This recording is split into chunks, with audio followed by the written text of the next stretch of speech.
Hello Peeperoonies, KP here with my next character introduction video for Artfight 2025. I'll have the rest of the playlist link in the iCard so that if you haven't watched those, you totally can. But first, let's talk about my OCs. The theme for today's characters are all siblings. That's right, we're finally doing the sibling video. And then after this, there will only be one character intro video left, so let's get into it. We'll be starting off with characters that are sharing an Artfight page. Also a reminder that you can repeat the character code when submitting attack for each character that you draw. Example, if you draw 4 of the Tranquil siblings, you would put the code in 4 times because you drew 4 characters. It's important to me that everyone gets the points that they deserve for the effort that they put in.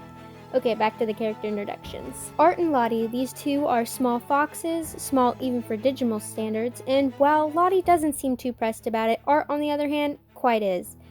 These two are very relevant characters in my comic, Shadows, Art being the main lead. Art is my little non-binary, no-nonsense goober, while their younger sister is very optimistic and excited for wonder.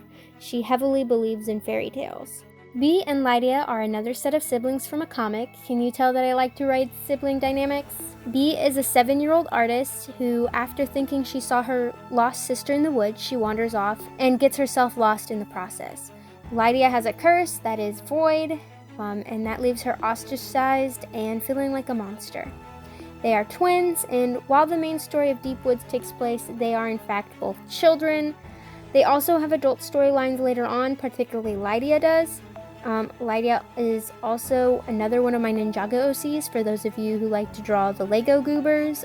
Bee isn't though. She gets to be the MC of my comic, so she doesn't get to be in the AU. Briar and Blair, or also known as Fleur and Nora, these two are twins, and based on first glance, you might think that they might fall into the opposite twin trope, but in closer analysis, you'll see that they have quite a bit in common. Briar is a bit more timid and loves to use her blessed ability to garden, while Blair loves to talk to the people and spends a lot of her free time making cute outfits for her sister and her. Both of them love to dress pretty, and they do enjoy quite a bit of gossip. They both sometimes have disagreements, but they can usually work it out with a good sister-to-sister talk. Ether, Andromeda, and Comet. These three are in fact identical triplets.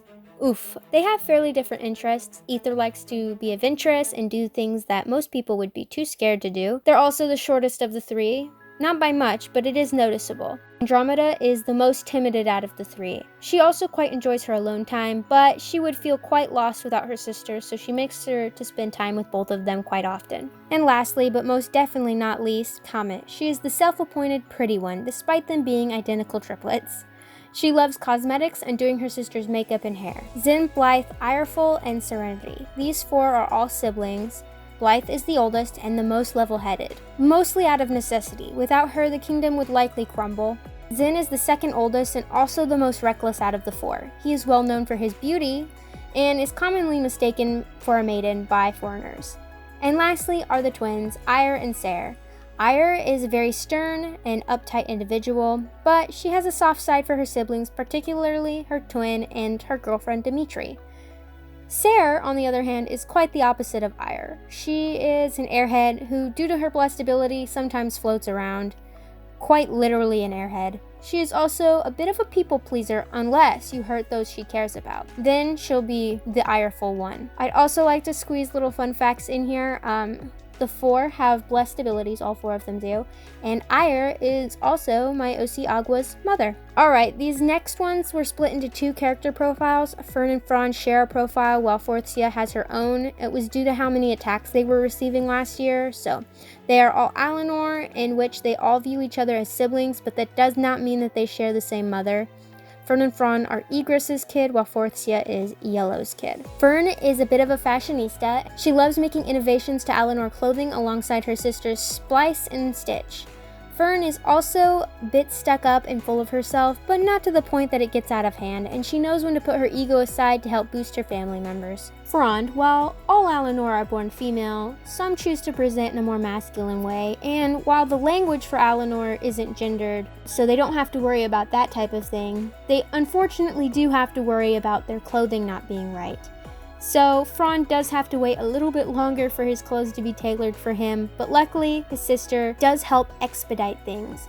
Frond is also a little bit more timid and shy, almost cowardly one would say, but he loves teaching the young Alinor and watching over them. It's one of his favorite things to do. Forthsia is just a little baby. About 11, I'd say. She has a pet frog named Plum that she keeps in a mason jar, but the lid is always off, so the frog could leave if it wanted to, but Plum and Forthsia have such a deep connection that they would never part. Alright, and then this section is the last category. It's comprised of just 3 characters, so yeah, let's get into that. First, we have Skylar. She's the oldest of Briar and Joseph's kids, and due to a chemical fire when she was a teen, she was left with severe burns and injuries. But at least her little sibling Victory made it out almost unscathed thanks to her. She also has a sword called the Scarlet and has a blessed gift to manipulate metals and other types of alloys. She wears a mask so she does not scare others. Next is Lacey. She is the middle child of the family, and shortly after the chemical fire, she discovers that she too has a blessed gift to manipulate fibers. Joseph, being scared that he could lose his daughter the same way that he lost his wife, he gaslights her and tells her that she is in fact completely normal. Eventually, Lacey gives up on trying to make her father proud and prove that she does have these powers. She doesn't quite understand why he was doing those things, but she ends up running away and becomes the Ribbon Witch. Lacey is also a tailor and Esperanza's mom. Last, we have my guy, Victory. She is my baby, look at them. They are Calypso's partner and the father to Morana. Victory has the blessed ability of alchemy and was part of the reason why the chemical fire happened, but nobody told her that to spare them the guilt because he was only like 4 when it happened. Ooh, yikes. Victory sometimes feels like she's cursed because everyone she cares about either dies or disappears. My poor baby, why did I do this to you? And then we have our honorable mentions. We have 2 sets of siblings for this section today. Poppy and Peony, the Angel twins, and the little play on words there. And then Calypso and Winter. Also Rin, but he isn't on my Artfight this year, so he can kick rocks. But you could also draw him because he is on my toy house, so if you wanted to, he's also there. Alright, that's the end of my intro, so we can skedaddle to my closer. I have very much enjoyed making these videos. They're kind of easy to make, and also they let me ramble about something that I really care about, which is in fact my OCs. I just love them so much. If you guys want to see more videos of me rambling about my characters and stories, please let me know by subscribing if you haven't already, leaving a like, and commenting for the algorithm. Today's comment is, tell me if you have sibling characters and tell me a little bit about them. I'd love to hear it. And you can hit the bell icon so you don't miss out my next video, which should hopefully be pretty soon. And I'll see you then. Bye-bye!